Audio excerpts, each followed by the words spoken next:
Median home price is at $455,000. If you're looking to buy, don't wait. You're going to be paying higher prices. I participated in a Tesla takedown. That is the name of the website. People are afraid to drive their Teslas now. People are afraid to buy a Tesla. Oh my God, what is he doing? If you have a garage, you get discounts. If you have an alarm, you get discounts on insurance rates. If you have a dash cam, do you get a discount? No, you do not. Come on, but you're saving money as an insurance company. Why not?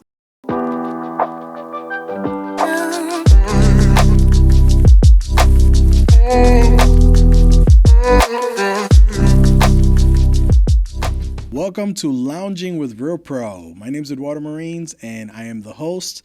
Very excited to be here. This is our second episode, and we have a great guest for you guys tonight.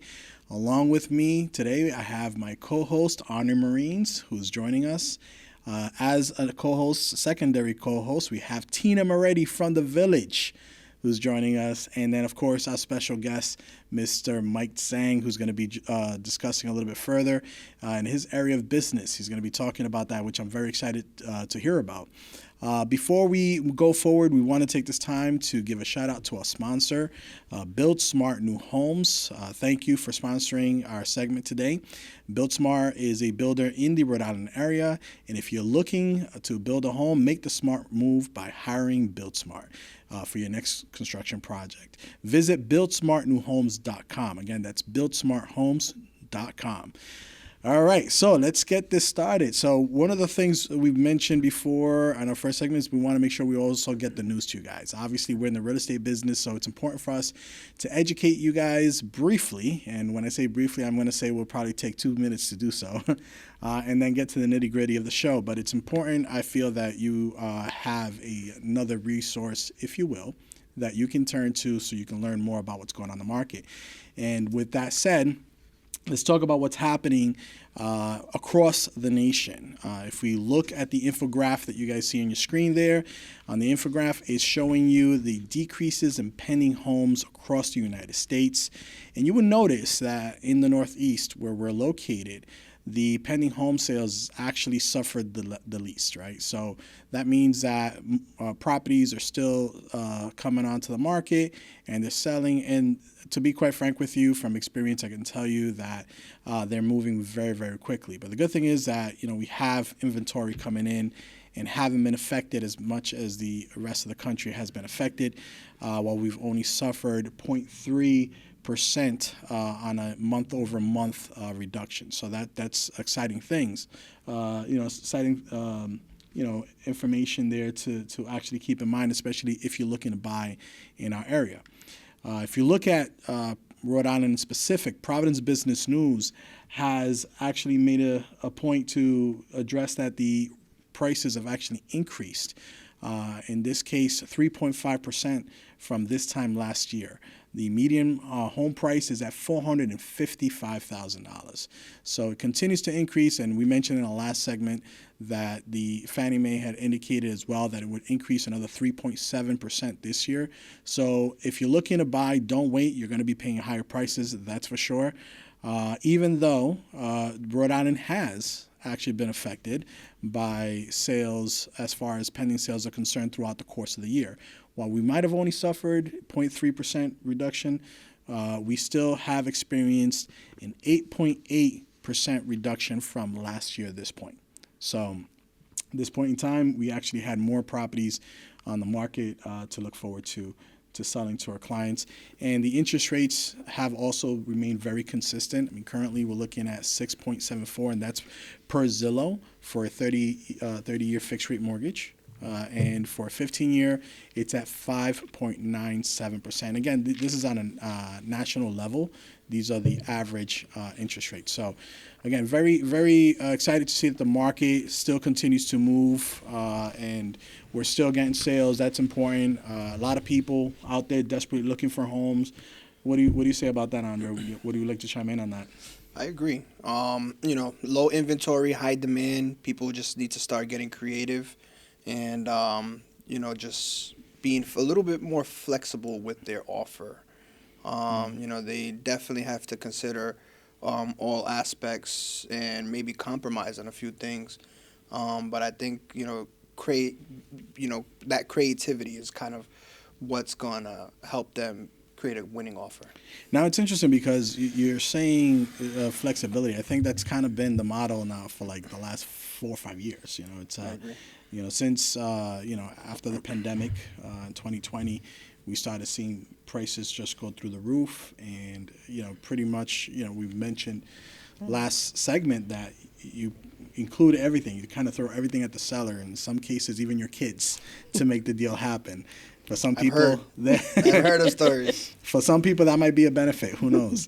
But that's what's happening, and it's tough. Tina, tell me, what's been your experience? Oh, I feel like the spring market has finally sprung, and all the buyers that were waiting and holding out are finally coming out in droves.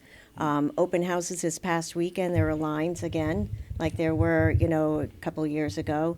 And again, as Andre said, you definitely need to be creative in your offers. It's been very competitive out there because people are getting 6, 7 offers, over a weekend. It has been. As a matter of fact, 6 or 7, I think, Andre, you came into the office today and you said there was a property you were putting an offer without giving the address. Yeah. And you put it on how many offers? 43. Wow. 43 offers. 43 offers. That listing agent had a lot of work to do. No kidding. And you have to ask yourself the question, because again, when the pandemic came by, we dealt with the pandemic. Obviously, a lot of people shut their doors. It created for a scarcity of homes, and it's understandable that prices, because of the fact that they were so scarce, would go up. The supply-demand rule, right?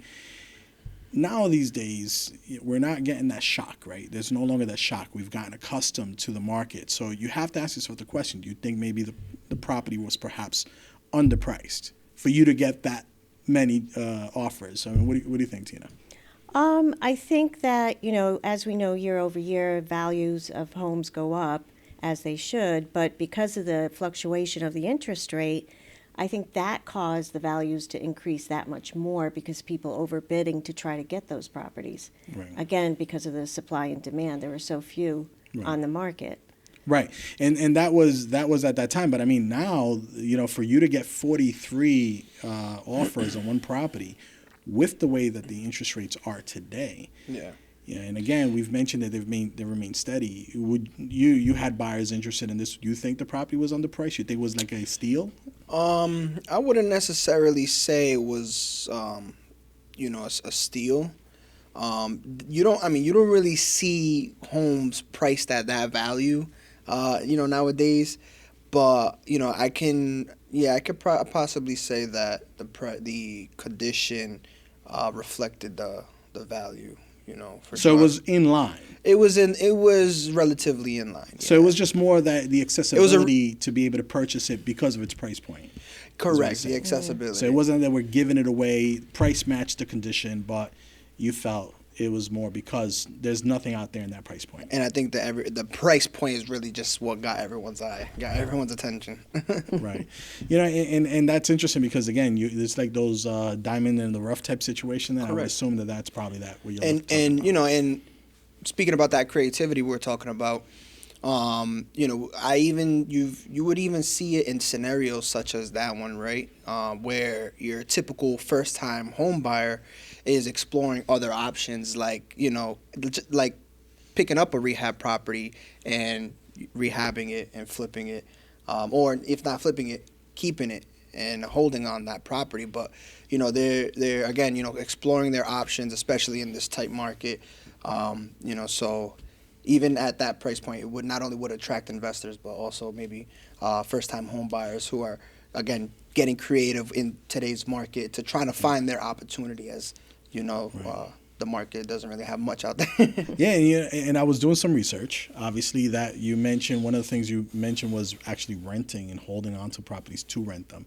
And I'm finding that a lot more investors are doing that these days. Mm-hmm. So rather than picking up a property, fixing it, and flipping it, as we say, right? But they're rehabbing and turning it over. Yeah, they're holding on to it, right? I like that point because especially in the peak of COVID, the investors out here understand and know the Burr method, and You know, it wasn't really a lucrative investment. Can you describe what BRRRR means so that everyone that's watching has a clear understanding what it means? Absolutely. So it's going to be buy, rehab, refinance, rent, repeat. Okay. So, you know, when investors were looking for opportunities to implement that strategy, you know, it wasn't much of a lucrative investment at that point in time because of how how rapid home values were increasing and things like that, and well, interest rates as well, most importantly. But nowadays you're starting to see that BRRRR method is starting to work. Right. You're starting to see the margins make sense, the profit margins. I think when you have a rapid value increase, the BRRRR method is really effective, right? And obviously when it's slow, then the equity doesn't increase fast enough for you to be able to take advantage of the equity. Right. And then maybe refinance it and then use the equity of that home to leverage another purchase. Correct. So that is, typically something that's effective in a very rapid value increasing market. Now, with that said, if you're looking to invest, as we mentioned already, take advantage. Prices are going to go up. Yes, they're not going to go up the same levels that they have in, say, the last 3 years, the first two. I think we're mostly where we saw that in 2021 up until about 2022, rapid increases. But there's still an opportunity for you to buy a property where you can actually take advantage of the equity. And the only thing that can change that, I would say, is if the interest rates were to reduce dramatically. Now, if they were to go down, then obviously that's going to start a whole nother buying frenzy. I also feel that if it did go down, the interest rates did go down, you will see a lot more sellers now put their homes in the market. So we're going to see, the market then get flooded. The supply is definitely going to get affected. So while it has its pros, it's going to have its cons. And you're going to see that not only are you going to get favorable interest rates too, perhaps you may even get favorable price points if that were to happen. But again, it's a big if. It's a big if. Now, Tina, we love having you as part of the REALPRO family. Thank you. One of the things that we love about you in particular is that since we met you day one, you've been about giving back. That's one of the things, that you've been really, really big on and held, I would say, your heart out there, if you will, and display, because it's something that and with before I even introduce your role, why don't you explain to me what you used to do and how you used to give back? Why don't you tell me a little bit about your backstory, if you don't mind? Okay. Before I met you, my daughters and I had a foundation, and what we did is we collected used prom gowns and bridal gowns and bridesmaids' dresses, and we collected those and sold them for $20 flat fee.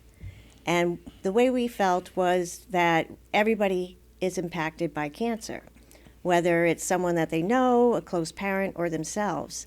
And everybody wants to give back. There's no socioeconomic boundaries with cancer at all. So by having those gowns ready for $20, anyone who is a young lady that wants to go to the prom could purchase one for $20 and then return it and give it to us, because you're never going to wear it again. So this was an opportunity for them to make a difference. And then we would give the money to a cancer foundation, whether it was UMass General or the Gloria Gemma Foundation. And we were making a difference for cancer research and cancer work with women that were impacted by breast cancer. So we would do different things with them. And, it was also a chance for us to really feel awesome too about us giving back, my daughters and I. So it was pretty awesome, and that's been something close to my heart. That's awesome. And with that, when we first met, one of the things I was excited about was to be able to present to you the fact that we had a foundation. So REALPRO Studios, REALPRO International, REALPRO by the Water, REALPRO Tropical, this big umbrella that now exists, has a foundation. And it was a newly established foundation at the time. We were supporting local artists. We still do to this day. Our office is an art gallery, and we're very proud of that because we support local artists. In your case, when you came in, you your heart showed right from the very beginning. And I was excited to be able to obviously present you with the opportunity to come in and kind of take in more of a leading role. And you are the vice president of our foundation. And today, following on your same footsteps to support the fight against cancer, we're taking action. So tell us a little bit about that. Well, first I want to thank you. I'm very honored to be vice president of that foundation. I'm very proud to represent the REALPRO Foundation. By giving back to local artists and helping people that are impacted by cancer, or even people that need some help getting their homes ready for sale that can't do that.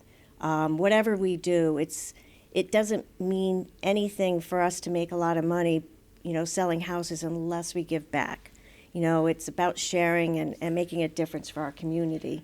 So now we also have an annual fashion show, and it's really an awesome event, and I'm so proud to be part of it. And this year our sponsors are Build Smart, Ned Stevens Inc., Janco, Resnick and Caffrey, and I want to thank them because without our sponsors, we wouldn't be able to make the greater difference that we can make. This year, our foundation and the fashion show are benefiting A Wish Come True.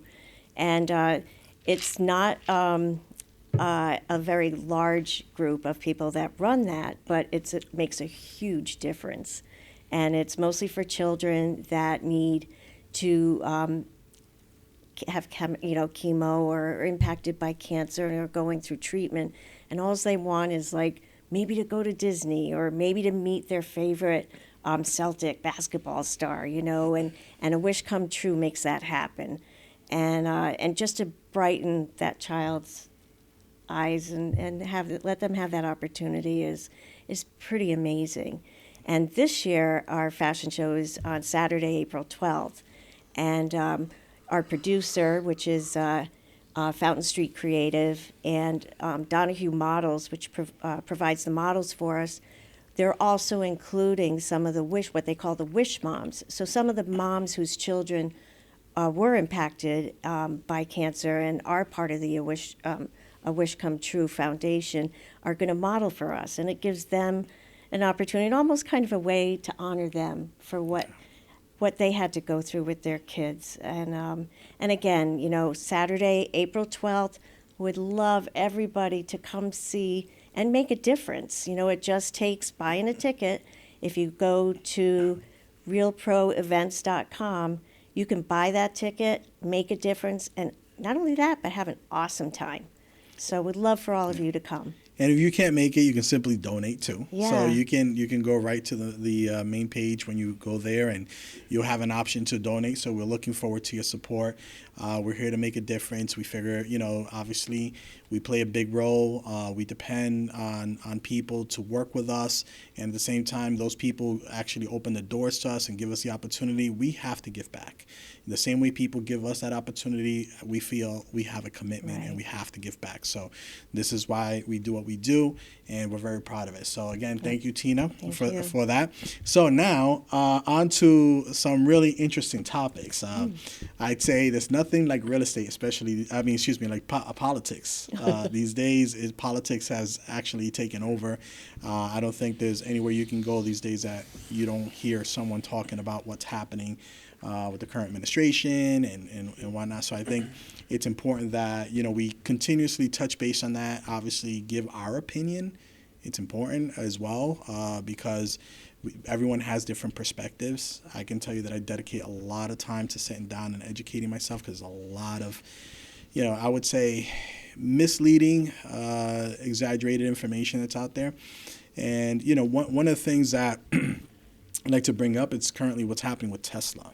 So you guys are aware, but for those of you who are not aware about what's happening with Tesla, why don't we give you guys a little bit of an insight? So let's take a look. Amazing. Elon Musk rescues 2 astronauts from space who've been there 286 days, and this is what he gets. This is what he gets for working for the government. This is deadly, dangerous stuff. Lunatics are loose. Yeah, left-wingers, violence, it's what they do. It's a movement labeled the Tesla Takedown. I am by some. Truly here for very selfish reasons. Starting with on March 29th, it's my birthday. And all I want to see happen on my birthday is for Elon to be taken down. Yes. Yeah, so I'm actually going to say that I participated in a Tesla takedown. That is the name of the website. And it was all about this large protest that they're calling for. And this is a nonviolent protest that they're calling for. So now that we're back. Real quick, was that the one that was doing that dancing on TikTok? That was Jasmine, Representative Jasmine Crockett. Oh, Yes. Jasmine. She was dancing to the Kendrick what's his name? Kendrick Lamar. Yeah. Lamar? I did say it right. Okay, Kendrick Lamar song. So she was dancing to that song, and I remember that, that went viral, obviously. So yes, that was that. Now, you guys seen, again, you've probably seen it, like I said in the news, this isn't your first time seeing that. It's crazy, for one, to see that this is happening. Obviously, I feel that this is a derivative of the fact that a lot of things are being actually blown out of proportion. There's a lot of, I would say, assumptions right now as to what's really going on. What's happening. Funds are being paused. They're being halted. The reason why, from what they state, is because they're saying that the funds are being misused. They can't go ahead and account for every dollar that they're sending out there. They're thinking, someone's actually getting kickbacks on this, and of course, money's being halted. But along with that, there are some companies, some organizations, some nonprofits that do need the aid and the support that we're getting. So the difficult part has been determining who to shut down, who not to. And the big question has been, if they allow it to continue going, you can investigate as much as you can, but by the time you've investigated, how much more funds have gone out the door that shouldn't have? Mm-hmm. And I think it's really come down to that. So obviously, Trump administration gets Elon Musk to come in. Elon Musk does, his job because he's a tech geek. He knows everything that there is about utilizing AI to the benefit of his company and better yet, in this case, the United States government. He comes in as a private contractor, right? Let's call him that. He's not an elected official or anything like that, but he did have clearance that was provided to him by the Biden administration. He didn't get clearance this time around with Trump. So even Biden himself had given him clearance. And with that said, he's currently, working and running numbers. And of course, not everyone's going to be happy. People have gotten affected by this. I think that the federal government employee layoffs wasn't necessarily entirely his idea. I feel as though there have been other influences. We mentioned that's actually typical Musk fashion. I'll be honest. Well, he's done that a lot with most of his recent business, especially X. Right. He's implemented that same business model where he's again reducing any deficiencies within his business. Right, but that part I get.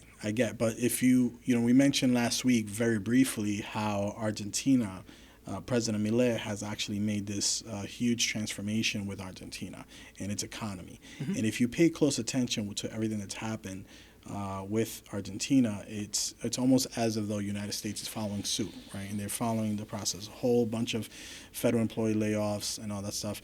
And it's unfortunate because, again, these layoffs are affecting people that depend on these jobs that are probably doing their jobs on every day-to-day basis the way they should.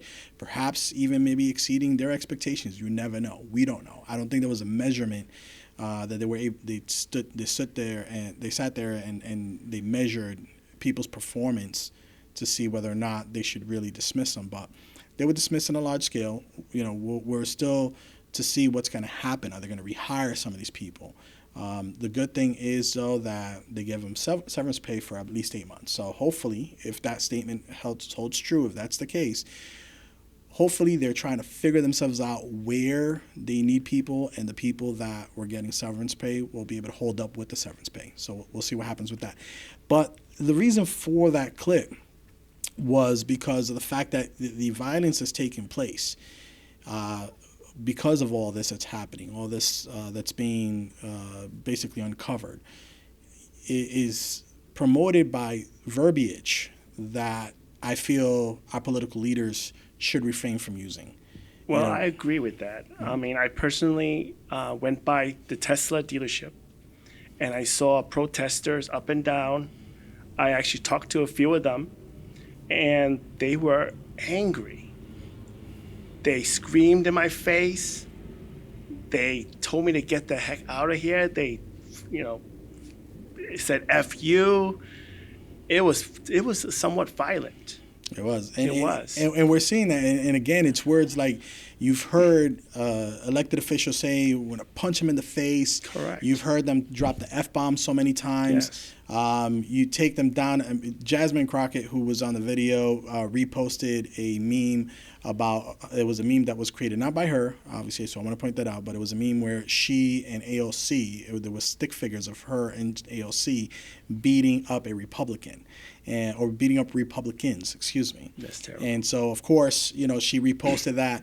So the message that's being sent out there is one of hate, one of anger, right? And of course, the people, especially if they're, true to their political beliefs, they're not going to listen to anything else that anybody has to say, right? Because they're Democrats. And for the most part, they're not. Okay, there have been some that have actually, gone and turned over to the Republican side of things. And again, I'm not saying that the Republican is right either. I'm just saying that, this is a situation where the statements that are being made are driving people to feel a certain way. They're ready, their heart is already set in a political party, right, in their beliefs. And these words are being said, and these people are getting enraged. They're going out there, and they're causing all kind of havoc out there. Right. There's other things I've seen on videos where they're keying Tesla's cars. They're, smearing feces on their car. I saw the video on that. Shooting up a Tesla. Tesla. That took place. Yeah, it's horrible. Well, recently, it's insane. Recently, the FBI actually just launched a task force to investigate all the Tesla vandalism. Yeah. This is actually something that happened recently, and rightfully so. I mean, although he might not have been an official elected official, and he may be an independent contractor, but at the end of the day, he's a federal independent contractor. Right, but again, to that point, of course, we're not talking about the protesting part of it. I mean, you can always do peaceful protesting. We're talking about the crime that's happening. That's all criminal activity. Right, but you look at these news channels, networks like CNN and whatnot, and MSNBC, and they'll play it off like it's all peaceful. Right. So you have some peaceful, but then you have the bad apples that spoil the bunch, right? And they're going out there and they're really emotionally intertwined into this, and now they start acting up and doing all this kind of crazy stuff. And again, we have to look at where this stems from. When for example, Jasmine Crockett on that video said that all she wants to see is Elon Musk takedown, right? You can take that clip and roll with it, which the Republican Party did do, and they posted it everywhere. And if someone, even a Democrat, sees that, they're getting that message directly from one of their leaders saying that. Now, of course, she was very clear. She explained everything through. She talked about, the fact that she's not promoting violence. But the problem with that, it almost reminds me of that statement where Donald Trump said there are good people on both sides, and then they took that clip and they rode with it. And that was the one part of that speech that he did. Well, you have to be careful, especially when you're a political leader, about the words that you say, because rightfully so, people will use it. But you said it. You said it even though there was still parts of that you actually stated afterwards to kind of clear that situation up. You made those statements. You have to be careful about what words you put out there. Yeah, but that's a little different, though, I think, because the words that's coming out of Jasmine Crockett's mouth means more because it's having an effect on society. People are afraid to drive their Teslas now. People are afraid to buy a Tesla. I agree what you're saying, and that's what I'm saying. I did say she has to be careful with what she says. But it's not even that. It's not so much the fact. It's the show or that she's on. It's a website called Tesla Takedown. First off, the fact that that website even exists goes beyond the freedom of speech. But isn't that encouraging? Like when you create a movement. How else can we expect the party to react when you have, party leaders making statements like that and creating movements like that. Right, but to that, again, my point, what I was going to get at is that this is a website that's dedicated to bringing down one of the most, I would say, beneficial companies to the United States, because by way of employment and what they contribute and how they contribute to the United States, they're dedicated to bringing them down. Now, last week we mentioned briefly about the fact that these actions, these protests, are not based on the fact that Tesla did something that went against people or hurt people or, in any way affected people negatively. Correct. But yet they're taking Elon Musk, okay, the leader, the head of Tesla, and they're saying, hey, because of your political beliefs, okay, because of what you represent, we feel we want to take down Tesla. We want that. I feel like it's because of his actions. Well, but then again, we want to take Tesla down because by taking Tesla down, they'll take you down. They'll take you out now as CEO. They'll replace you.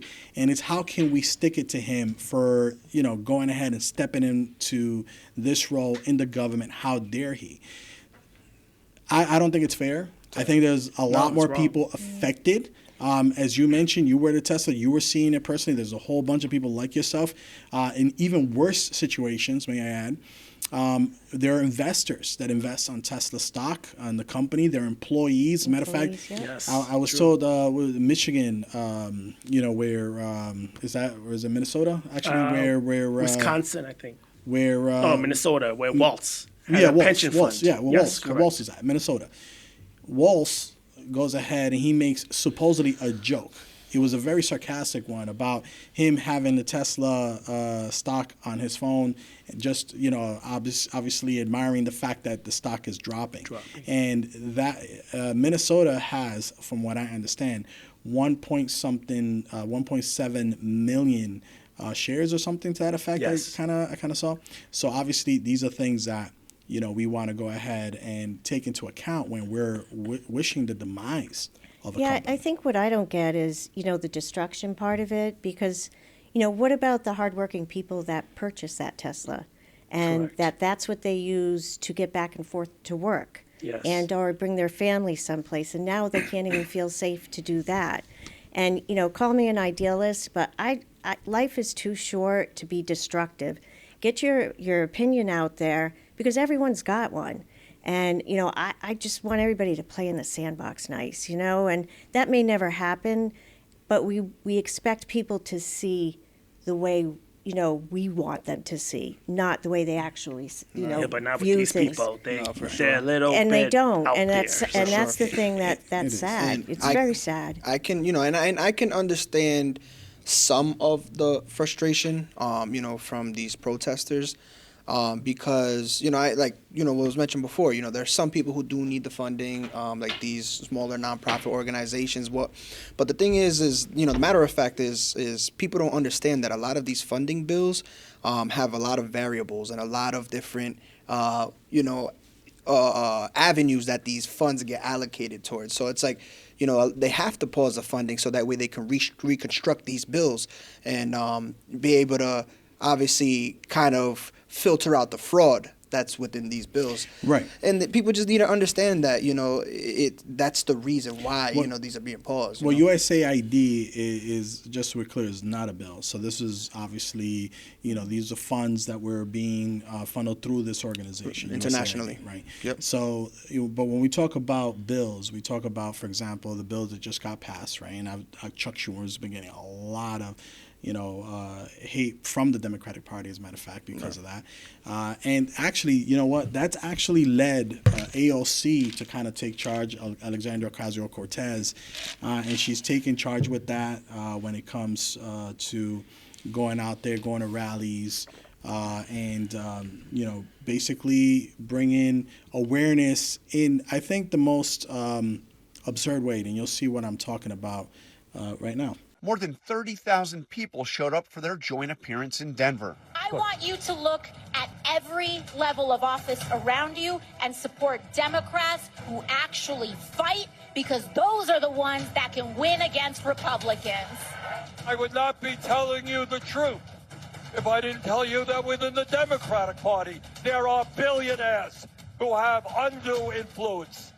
Democrats have turned their backs on the working class of this country. Well, I hear you telling people out there, fight back. What do you mean, though? How do these people, how do they fight back? Well, it's the question. We're working on it right now, but You know, this is interesting, right? So I want to talk a little bit about this because, you know, one of the things you keep hearing is, you know, obviously the Republicans are these awful individuals. And then, of course, then you hear statements like the Democratic Party has turned their back on the American people. And you hear statements like we have to fight back. But what I don't hear, and this has been true for quite some time, even during the election and whatnot, you don't hear what's being done for the people. Like, what are they offering? What kind of changes they're offering, proposing that, you know, makes sense. And all you hear is fight Trump, fight Trump, fight Trump. Go against Trump, go against Trump. I've heard Hakeem Jeffries say we have to go back. We have to push on everything that Trump is doing, right? So that's their statement. And, you know, to that, I feel as if though when you hear it directly from their own mouths coming, it's a little bit shocking, to say the least, to be able to hear that and again, I'm just going to correct that Bernie Sanders. But they've been doing that for the past 8 years. Yeah. Nothing has changed. Right. He's an independent. He's an independent, but he's part of the Democratic caucus, and he, you know, obviously is going out there now with AOC, who is a Democrat. And of course, as you mentioned, nothing has changed. And as a matter of fact, that's a good point, because if you know, let's not you say it. They don't give you anything to vote for. All they say is Trump is bad. Yeah. Let's hear them say it. We're about 60 days into the Trump era, the second Trump era. How would you grade the Democratic Party's response? well, I would take us back even 2 years before that, before Trump was elected, and saying that it saddens me that when the Democrats had control of the Senate, they did virtually nothing for working people. And I have to say that I'm a member of the Democratic caucus as an independent, so I'm not going to lie to you and tell you otherwise. So again, this is Bernie's own words, that the Democratic Party did nothing. Okay, they did nothing, and because they did nothing, they've opened the doors, obviously, for the Republicans to come in. And now there's, like you've never seen before, so many executive orders being pushed at the end of the day, and it's a shock for everyone because we're not used to this kind of movement and shift in the government so rapidly. But a lot of things that are taking place, while some could be shocking. Yeah, but a lot of stuff has happened in the last 4 years. A lot of shocking things, like the border was wide open, fentanyl crisis. I mean, you never heard of that. A lot of reprehensible stuff. Yeah. So. And to that point, I mean, obviously, you look at Bernie discussing the Democrats and whatnot, and of course, they're saying that everything that Trump is doing is bad. At least that's what you hear most of the time in the news. I think ABC did a great job covering this and the interview that they had with Bernie Sanders. But we're not the only ones that I think, okay, there's some good things that also have come out of the Trump administration. I'm not going to say that I agree with everything that's happened the way it has, but when it comes to, females and males sports and the division and that, I feel like there was an advantage when it comes to that. Governor Newsom actually stated that, and he got a lot of backlash for that when he was with Charlie. What's his name? Kirk. Yep, Charlie Kirk. He was a guest, and him and Charlie Kirk were going back and forth, and he actually admitted that there was a disadvantage. So big plus there. Obviously, with the border, and protecting the borders, very important. Obviously that's taking place. They've talked about inflation finally going down, so it's lower than what it was when Trump took office. So I guess we got to call that a big plus, right? Because that's we're seeing that going down. Gas prices. Yeah, gas prices, everything. So they kept for the last, I would say 2-3 weeks, we haven't heard the Democrats complaining too much about prices anymore. Before it was. Exactly. It's like, but he's not dropping the prices. He's not dropping the prices. He's not working on it. And now that's gone. Now even that reason and excuse is done. It's like, what we talked about last episode, everyone has something to complain about, right? Right. And it's just like when one thing gets fixed, it's like, okay, they're looking for the next thing. Right. You know what I mean? And They just expect, because of how fast Trump is moving, they expect him to fix things with the snap of a finger. Right. You know what I mean? Right. And people need to realize that it's literally only been like 2 months. Well, it has only been 2 It's months. only been 2 months. As a matter of fact, speaking of 2 months, why don't we hear from them? Is there anything that you think Trump has done right? Yeah, I mean, I think cracking down on fentanyl, making sure our borders are stronger. Look, nobody thinks that illegal immigration is appropriate. And I happen to think we need comprehensive immigration reform. But I don't think that it's appropriate for people to be coming across the border illegally. That's actually a crime. Now it's interesting, right? Because first off, we say undocumented immigrants, right? And then he says illegally. He's using the term illegally, right? Coming across the border. So now, when the Republican says illegal immigrants, it's wrong to say illegal because, and again, you have Bernie Sanders who's saying illegal. Now, I'm just saying because of the usage of the terms. I myself do say undocumented, just out of respect. But did they come in illegally? Absolutely. Were the doors open? Absolutely. Was there floodgates of undocumented individuals coming across the border? Absolutely. It's almost like the word aliens. People don't hate the word aliens, but the actual definition is a foreigner. Right. You know what I mean? Someone that's not, Correct. So you see this. You see all this happening. Fentanyl. Let's talk about fentanyl. He's saying he agrees with what Trump has done to fight fentanyl from coming over to the United States. Well, how did he do that? I mean, if you guys follow the news, you know that the way he did that was by the borders. No, by tariffs. Not tariffs. just Tariffs. that. Tariffs. Mm-hmm. He by increasing tariffs, the threats of tariffs, if you remember, was because the fight against fentanyl. And he kept saying that. He kept saying it. Mm-hmm. I need for Canada. I need for China. Mexico to do more. I need for them to do more. They need to stop the crossings on the border. So yes, controlling the border was one thing. I thought it was controlling the cartels. Well, no. It's if you go back, you're going to see that when it came down to the fight against fentanyl.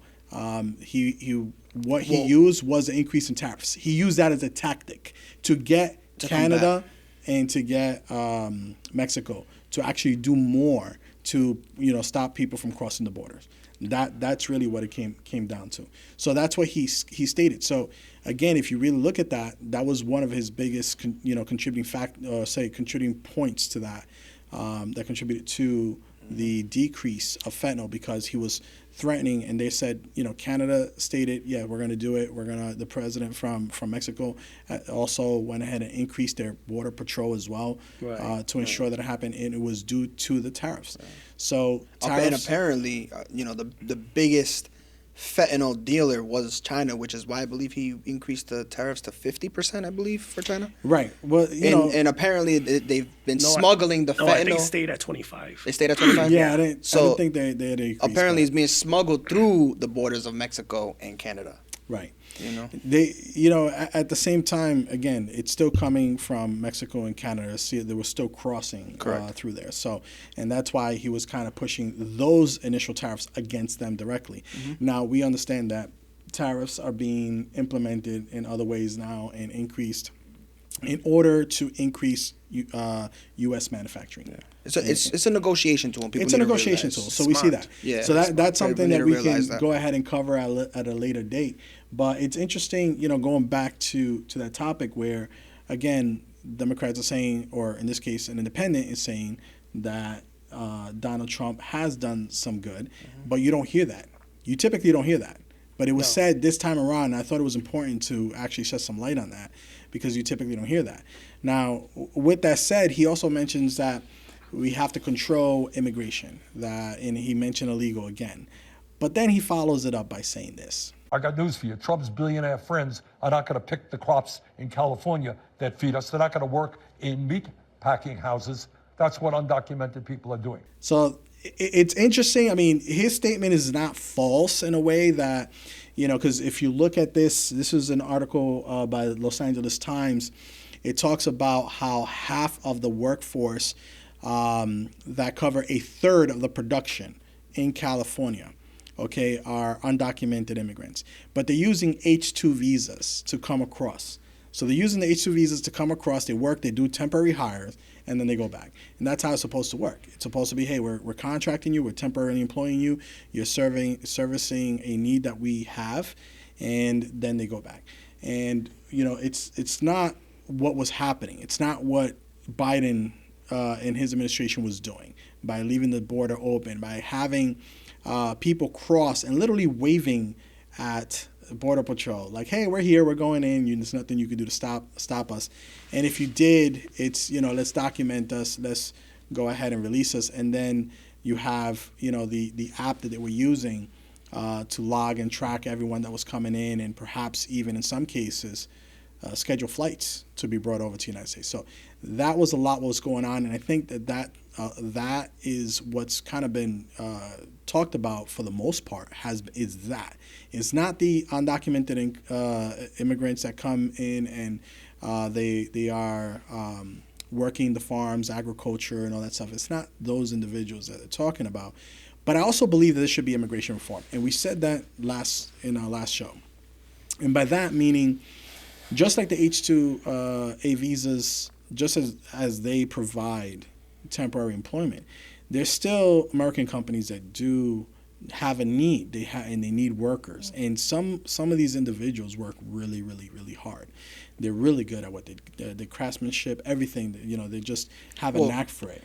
Culturally, they work hard. It just that's just the work ethic back in in their country, which is why you see a lot of undocumented immigrants working in these type of industries, because they are hard workers. Right. So what if we had employers that said, we're going to guarantee employment, and they're not going to have to live. These individuals won't have to live off the system, off the government. We're going to provide good paying wages. If that were the case, why couldn't immigration reform be implemented in a way that would allow for those individuals to remain here, because they truly have a quality, they offer a great service to these employers. And so I think that there's opportunities should be provided in that sense. Yeah. Again, we're talking about people who are working, who are paying taxes. Obviously the employers are doing this because they feel that these people are very much worth it, and they don't want to lose the quality of work that these people bring to their organizations, to the company. Right. So these are things, I look at that. Mike, you want to say something? Yeah, I agree. I see that Trump is trying to keep college graduates that come from other countries, and trying to keep them there with the visas and trying to pay them more. So the gold card. The gold card is a very good idea. Mm-hmm. They ended up, apparently they ended up selling 1,000 in one day. 1,000 one day. 1,000 in one day. Gold cards. Yep, I saw that. Valued at what, $5 million? $5 million. So for what it's worth, obviously, it worked. It's working. Hopefully, it's not just the same. One thing that we definitely do got to give to Trump, which he doesn't get enough credit for, is all of the investments and the funds and the money that he's bringing into our country. Yes, Apple. You know what I mean? Apple. And not only that, but also foreign investments from Saudi Arabia. Mm-hmm. You know what I mean? In other countries, it's a lot of. If you really calculate, what's projected to come into the U.S., it's $2 trillion, I think. Like 1.4. 1.4 from Saudi Arabia alone. Right. So it's crazy, Now the amount of foreign investments that are taking place now in the United States are like none like ever before. You haven't seen it at these levels. No, he's tracking. And they're realizing there's money to be made here. They want to make money. They realize that if they keep manufacturing overseas and trying to bring the product overseas, now the tariffs may make it so it's too expensive for them to actually market the product here. And I feel that, again, this is where tariffs come in. Again, a whole nother topic in itself that we can always cover. Well, what did Trump say? What was that? That all it took was a new all it took was a new president. Yeah. But going back to Bernie's statement, he talks about billionaires and this and that. Trump's billionaires. Well, here's the interesting part. Obviously there's billionaires on both aisles, and obviously he goes ahead and talks about that too, and expresses that this is an obvious situation also with the Democratic Party. The Democratic Party in general, that is dominated by billionaires, just as the Republican Party is, that is operates under the leadership of a bunch of inside the Beltway consultants, very well paid, who are way out of touch with the 32,000 people who are here today. So check it out. So he's talking about, obviously, the Democratic Party being way out of touch because these billionaires being way out of touch, and the fact that they support, a whole bunch of them support the Democrats. But you don't hear about that when they talk about Trump and his billionaires. You know, and in particular, the one that really stands out, Elon Musk, right? So that obviously you have Mark Zuckerberg who went ahead and you know, now Jeff Bezos also kind of like started leaning a little bit now towards supporting Trump, and they understand the benefits that obviously we get it. It's like whoever is in power right now. But the fact I think they're realizing that, you know, if they want to thrive, they got to be on Trump's good side, well, especially under his administration. Right. You know? So like I said, not everything is going the way it should go, but it's promises that were made and promises that are being kept. But I hate the hypocrisy of these people that preach to us, like Bernie Sanders, talking about billionaires, and he's rich. I'm sure he has 6 houses or more. Absolutely. All these politicians are so rich. Yeah. They go in with a $150,000 salary, and 4 years later, they're millionaires. Right. Well, I mean, it sounds like something that needs to be investigated. Exactly. I believe so. I mean, Nancy Pelosi, same thing, like $230 million in her bank account. Jasmine Crockett, they're saying she has like $9 million in a bank account with $170-something thousand salary. How? So there's a lot of insider trading stuff. Who knows what's going on? But they're saying there could be a lot of that going on. Again, not proven. None of it's been proven, but this is what maybe some of that missing money that Elon's finding. It is a lot of money. It is a lot of money that just automatically is there. So I guess these are the kind of things that are being questioned now. They're being looked at with a magnifying glass. And so a lot of questions. There's still a long time to see what's going to come of all this and what surprises, you know, people are going to get hit with. And then we're going to see if either side of the perspectives change, whether it be the Republicans or the Democratic Party, if their perspectives will change as things continue to be uncovered. So, you know, I guess that's enough for politics. Again, great topics. There's a lot of issues obviously affecting the American people these days. So we want to make this a very important part of our segment. And now I want to take this time, however, to talk about you, a special guest here today, Mike, again, from T&R Services. Mike, you do insurance, right? Insurance. That's it. So I made sure I called and ensured that he was going to be here today. Yes, he did. That's what I did. But I didn't have to pay for that insurance. But yeah, so thank you for coming and joining us today. We have homeowners that are constantly talking to us and asking us about insurance. So we thought, you know, it would be important for us to actually cover that a little bit. And who better than you? We work a lot with you because you're great at what you do. Thank you. So tell us, you know, what's required when you're looking for an insurance policy for your home? Like, what are the requirements you typically look for? I usually look for the normal name of the buyer, the purchase price, the loan amount, the address of the property, and the date of birth. Because insurance companies uses an insurance score similar to a credit score to calculate your insurance prices. Now, when you say similar to a credit score, does that mean it includes a credit score? Includes a credit score, correct. So you do look at people's credit to determine that, and I think the same goes even for auto, right? Yes, that's correct. Now, to that note, why is credit so important? Because, I mean, at the end of the day, for example, if you're buying a house, right, I would say what kind of house you're buying, how old you're buying, and perhaps that could determine maybe your rates. If it's very old, maybe the hazard there behind it. It shows a responsibility. If you're not responsible with your credit, then you're not responsible for your insurance. But here's my takeaway with that. All right, and again, with the auto, same situation. I look at that and I'm like, all right, shouldn't it be based on their driver record? It shows the responsibility as a driver, right? But when it comes to home, and you said it shows the responsibility when it comes to making those payments.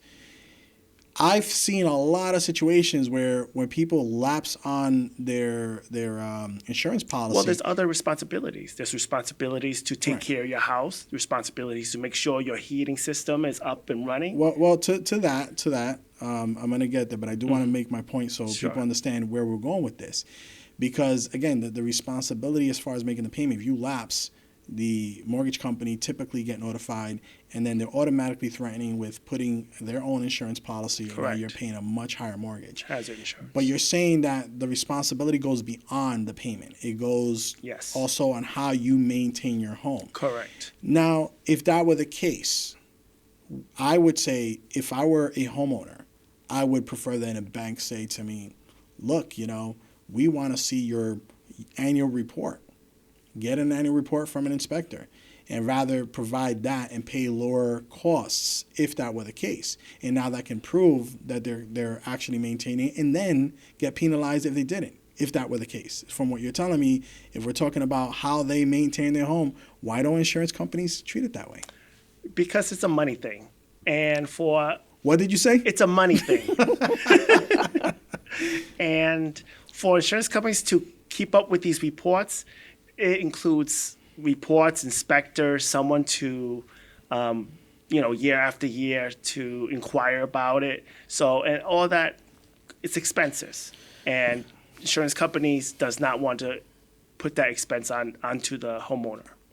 Well, I mean, if say it was a smaller fee, and you had an inspector to come in and check in your mechanicals, roof, those very important parts of the components of a home, perhaps, I would say pay a couple of $100. You're not doing a full, thorough inspection of wood rot or anything like that, which, typically you would do in a full inspection of a property. Well, insurance companies already do the inspection, their own inspection the first year. And Okay. they do on their randomly. They do maybe every 2 to 3 years, they do redo an inspection. Right. So they do keep up with it. So they do it. They do go ahead and inspect. Correct. Okay. So they do that. So is there a lot that can change in a property within the scope of 3 years, you say, maybe in the sense of mechanical systems and stuff like that? Yes, that's what the inspection is for. They look Okay. at certain hazards that's in the house, maybe a loose railing, the lights out, something that can cause, injury or, a fire to the house. So after the inspection, the homeowner will get a list and say, you need to repair these things. And if you do not repair it, then they have the option to non-renew your policy. Right. And how does credit determine that you would be a person that would be responsible enough to upkeep your home? Well, insurance is statistics. And statistically, they saw that groups of people that does not have good credit and groups of people that have good credits have less losses. Mm-hmm. And they use that correlation for your prices. Right, right. Well, credit in itself, was kind of designed to determine your likelihood of repaying. So, it kind of makes sense why it goes hand in hand with but that. insurance company has Repaying- taken that and saw that I it get has repaying, correlation. but if Yeah. you're talking about the upkeep, it's a little bit different, right? So that's a little bit. There's pride of ownership doesn't have to necessarily have to do anything with your payment. And by the way, let's face it. No, but you it can could- cause a you claim. could though. lose- you If could you lose don't your upkeep your job. house, it can cause a claim. You could lose your job. Your Comes down to credit the gets affected. responsibility. Right, that comes a responsibility. You still Right. take care of your house. You don't Yeah, take you care still of your take house. care of your house. No. If you're a responsible person and you lose your job and you can't, your credit score gets affected because now you don't pay your bills, but you're still upkeeping your home. All of a sudden you get a job, you're back on track. Your credit has been dinged. Now the insurance company now utilizes that to penalize you because your credit score has dropped. Right, Well, but it was out of your control. in When a I say sense. if you're a responsible person, you won't go too long unemployed. Well, You're I don't know, Andre. I mean, I don't agree with that statement because it's not just a matter of employment. And the Yeah, but your question insurance is paid by the mortgage anyway. It's escrow. So if you're paying your mortgage, you're paying your insurance. in Right, most right, cases, right. in most cases, Exactly. yes. In most cases, Yes. but we have people who opt, to when they some opt out, refinance to pay it correct. on their own and stuff Or like loan- that. Typically on a loan purchase gets with sold. FHA, right? Yeah. I get that. Loan gets sold, and it's a different lender, different bank, and insurance ends up being Right. separate. So I mean, or those taxes end up being separate. Those issues, and I get it. I guess I've always had the question when it came to that. It was always been like something like, you see people all the time. And the good thing is, obviously, if you don't have a specific credit score, you're not getting a loan. So we're not getting too many people crying about it. But when they get hit later on because, they say the credit or whatever, they're going through some stuff. It's like, I feel like the worse you are in life and the more impacted you are, the worse you're going to get. Because if you Correct. go negative in one way, everything else now goes negative on you, and now your problem that was this small becomes that much bigger, right? So True. So those are issues that we look at. But the same way that insurance is there, and obviously you need it to protect yourself. I do feel too that very often too it gets abused, and you do. Homeowners I see insurance. lots of fraud. Yeah. You do homeowners Yes. insurance. We also do auto insurance. I just thought this was an interesting video to bring up because I feel like and then I want to get more information from you on this. But let's check this out and then we'll talk about it. Okay. Look at this. Oh my god. What happened, babe? Oh my god, what did I see? Babe. Babe, what happened? Oh, shit. I don't know. Babe. I got into an accident. Oh my god. Oh my god, Where are babe. you? I'm on the Bell Parkway. This guy just reversed into me. What the hell is going on? Reversed into you? Yeah. Oh my god. Oh, fuck, I'm shaking. My god. Babe. Yeah. Just stay there. Oh my god. Fuck, oh my god. Where on the Bell Parkway? Holy shit, after that turn? Yeah. Fuck. Oh my Babe, god. it's okay. Alright, hold on. You know what's funny? It's for one, they're already staging an accident, right?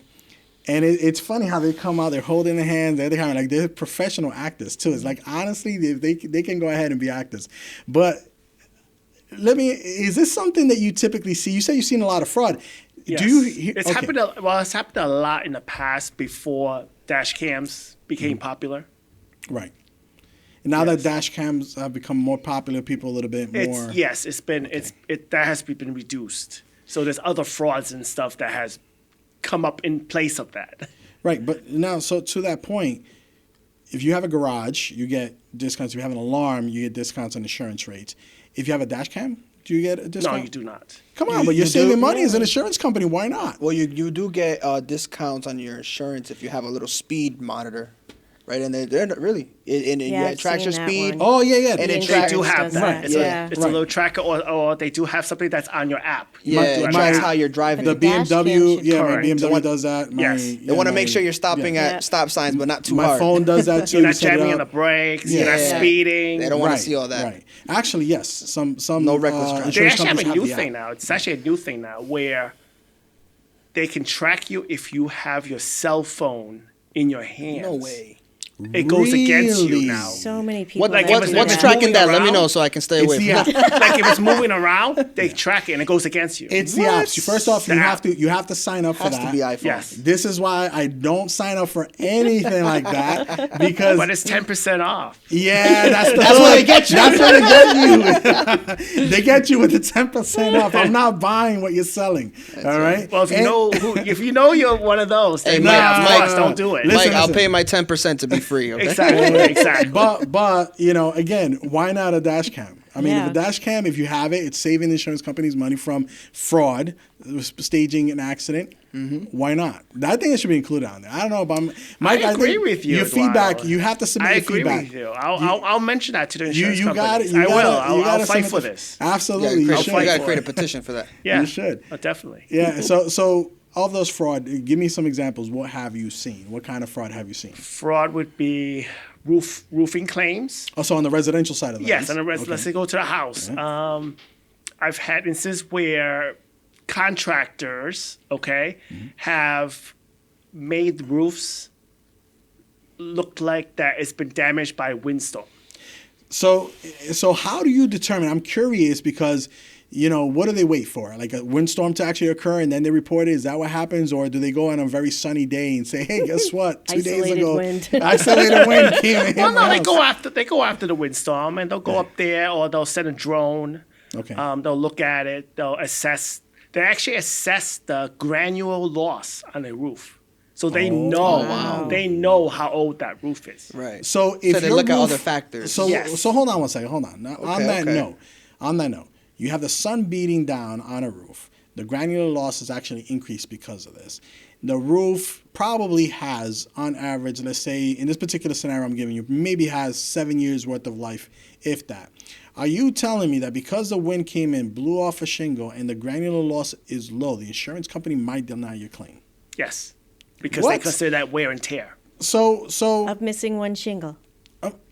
Well, it depends if that missing shingle is because that roof is, let's say some roofs have a 25-year, it's on the shingles, it says 25-year warranty. So if they feel that that roof is reaching those 23 years old or reaching the life that, expectancy. that's where, the life expectancy, that's where the wear and tear clause comes in. Really? Yes. So the wear and tear clause, when they pass how many years again, typically? Well, it depends on the tiles, the roofing tiles and things like that. But generally, it's like around 25 years. Generally 25 years. Yes. And typically, roofs come with 25 to 30 year Correct, warranty. 25, 30 years. Now, how does a warranty kick in and not the insurance? I'm curious how that's warranty determined. insurance is two different types of things. Right, but you buy these roof shingles and they say 25 years warranty, 30 years warranty. How does one kick in and not the other, and what's determines Well, that? it's easy. If the roof is shot within the 25 years, you claim against the manufacturer. Yeah, I feel like that'd be But most people don't claim against the manufacturer because the first thing that comes to mind is if something happens to the roof, they call insurance first. I feel like that would depend on company policies too. But do you guys, as insurance companies, do you guys go then and say, well, you're on the warranty and this should have been covered by the warranty. They should be covering this. No. You don't? No. It doesn't go back to the warranty? It does not go to the warranty. They don't shift the blame to the So warranty. usually, you guys get the short end of the stick in that sense. Pretty much. Okay. Pretty much. I'm feeling bad for you, although not so much. Hey. Not so much. I mean, and especially if we look at, obviously now this is going into FEMA and flood insurance and stuff like that. Places like Florida, for example, that have been greatly impacted and the insurance rates are through the roof. Places like even California now with the fire and all that stuff. So now you have, on top of that, luxury taxes, everything that comes with it, right? So you have, all these additional taxes, whether you're of a middle class or whether you're upper class and you have luxury, you have so many taxes that are being charged over there. I'm grateful to say that in Rhode Island, while we may be getting taxed here and there, there's still breathing room. I feel like we can still survive. Here and there. Let's just say here and there. Behave, Arnie. We're in Rhode Island. We got disclaimer. We are speaking, generally speaking. Exactly. But go Rhode Island. Yeah, go Rhode Island, Rhode Island Reds. No. Listen, but the point is, obviously, when one of the things that we often go ahead and experience, and I'm going to say often, is that we've had buyers come to us after they've done home inspections. I've had a lot of buyers come in and say, my insurance company is denying my policy, declining my policy. They're discontinuing it. All right, inspection's been done on the property. Right. In comes the insurance company, does their inspection. The inspector might have passed it. Correct. And then all of a sudden, the insurance company comes in and knocks it down. Now, I'm assuming now you have a battle as the inspector. Have you guys ever had to go against an inspector who's saying, yes, this should have been right. You guys should be covering this. You guys shouldn't do it. It has so many years.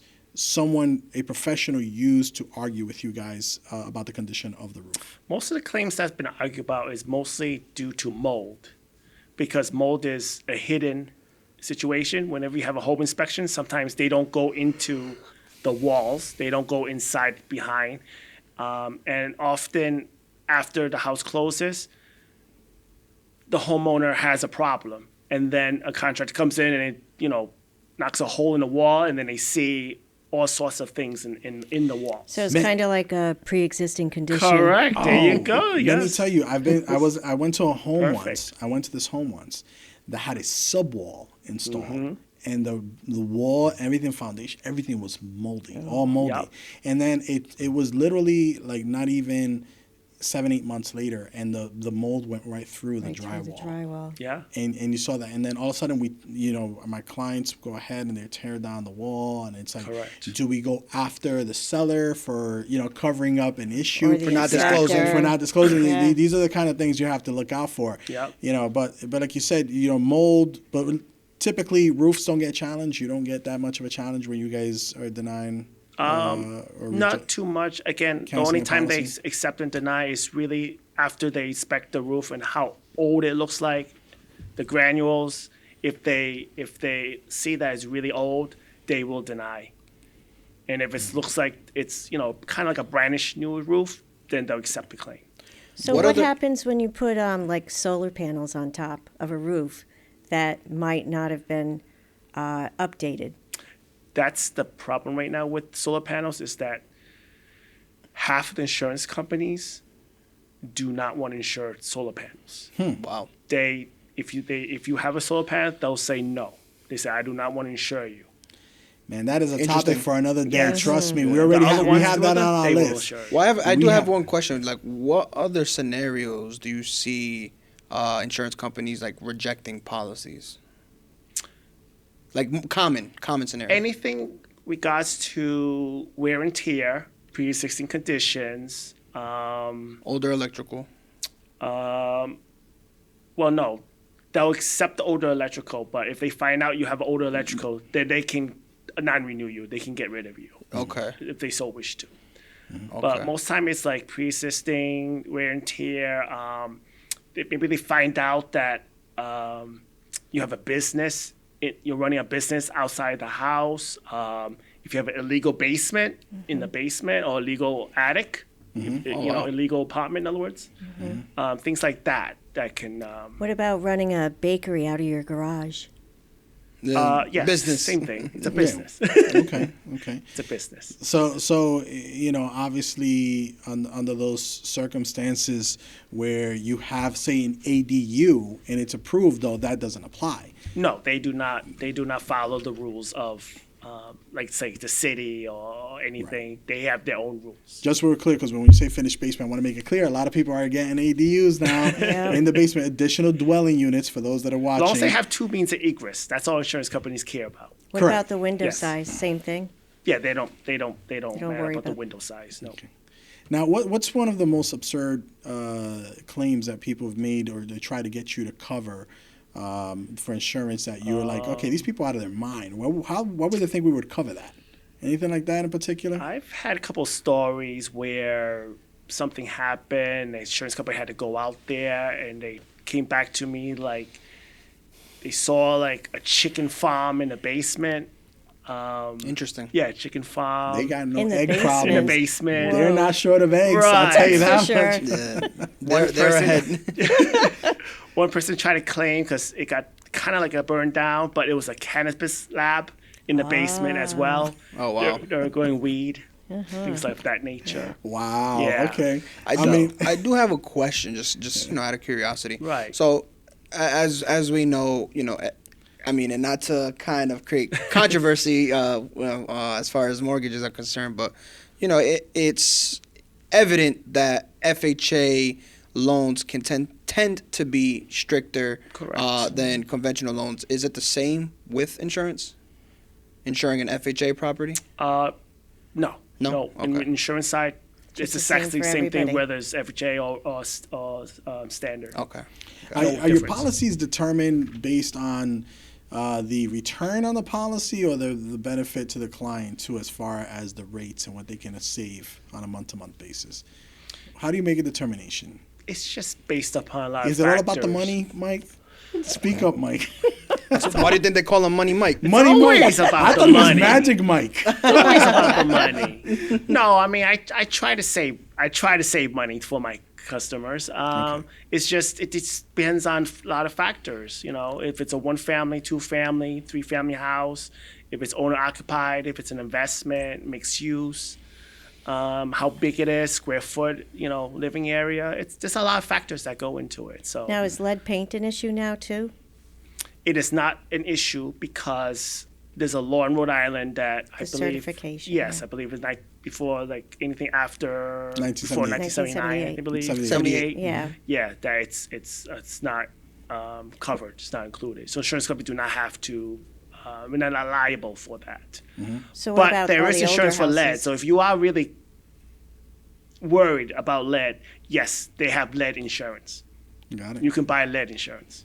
Awesome. Yes. Well, listen, I don't know if you guys have additional questions. Any additional questions you guys want to ask, Mike? I think it was a lot of interesting information there. That was actually one of Mike's clients we showed the video on earlier. No, I'm kidding. Yeah, he got denied immediately. You got denied immediately, right? Slammed the door. No, So, speaking about, hazardous materials, a lot of people, are not familiar with this, and I feel like it's great insight to share with our viewers. Vermiculite. What is that? Vermiculite installation. Oh, insulation. Yes. Those can kind of impede you from getting insurance, if I'm not mistaken. Is that what's your opinion on that? What's your thoughts on that? Can you explain a little more what type I'm gonna step in and say he didn't even know what it was. So Right. never mind giving you a statement on it. I think the question just stops right there. I don't think the insurance company's really there yet for that type of material. Yeah. Insurance is always like 10 years behind. Just so you know. He knew we had insurance guy. He pulled that dictionary up. He was vermiculite. Well, What are we gonna do? I actually came across that, to be honest. You did? Yeah. Okay. And then this was probably like a year ago, or Really? I would say so. It's on the inspection, on the disclosure form. They ask you what type of insulation you have. Mm-hmm. Well, because vermiculite has asbestos. Yeah. Well, in 2 weeks we're gonna have an inspector over here, and I want to talk about all of that because God, there's a lot of information that we can cover on those bases too. And next week, as a matter of fact, we're hoping to have political leaders here from both the Democratic and the Republican parties. That should be interesting. We'll see how that goes. So stay tuned, everybody. Stay tuned. Definitely, like, comment, and subscribe. All right. And with that said, I want to thank Mike for being here today, joining us, answering all these questions. It's not just about how to get it. It's about all the crazy stuff that goes behind the scenes. And, I think it's important people actually get the real side of the business, if you will. And I call that the real side because, you can fill out an application, you get the insurance, but then everything happens, right? Yes. Yep. So understanding that is important, I feel. And Mike, again, a lot of great information that we got from you. So thank you so much for being here. Thank you, Andre. Thank you, Tina, for joining me again, tonight. And thank you to all our viewers that are watching. Again, as I mentioned just briefly a little while ago, like, comment, and subscribe. Follow us. Share it. Spread the word. We're here to educate you. Somebody's raising his hand over here. This should have been done before. One more shout out. And most importantly, thank you for RealPro Studios and the production team. Absolutely. Yes, absolutely. Yeah. By the way, RealPro Studios, I mentioned them briefly. Okay, RealPro Studio, Ray Santos. I don't know if Ray can step in here real quick. Amazing guy. Just step in here real quick, Ray. I want to give you a behind-the-scene look at Ray, the guy who handles the production, our business partner with RealPro Studios. Yes. We might as well. It's early on. We might as well take it. Come this way. Ray is the man behind the camera. Does a great job. RealPro Studios goes beyond real estate, goes beyond what we're educating people about today with the podcasting. RealPro Studios is about product merchandising as well. So if you're a company, if you like what you see, the graphic quality, all that information, that's how it's being put together, pieced together, because it's a great part of the editing. Ray is the mastermind behind all that. Very talented, has a very I would say unique vision and outlook at things, and I think it gives people a different perspective, one that you would appreciate when it comes to marketing your product to the mass. So, Ray, thank you very much. Again, to our viewers, one final goodbye. Thank you for joining us. Please like, comment, and subscribe. Share it, spread the word. Send it through your Instagram followers, your Facebook followers. Talk about it at work. Let's get some people out there so that we can hear from you guys, because we do want to get your opinion. So feel free to send us a message, and we'll be happy to comply with your requests as well, so that we can touch on those interesting topics. Thanks again. Take care.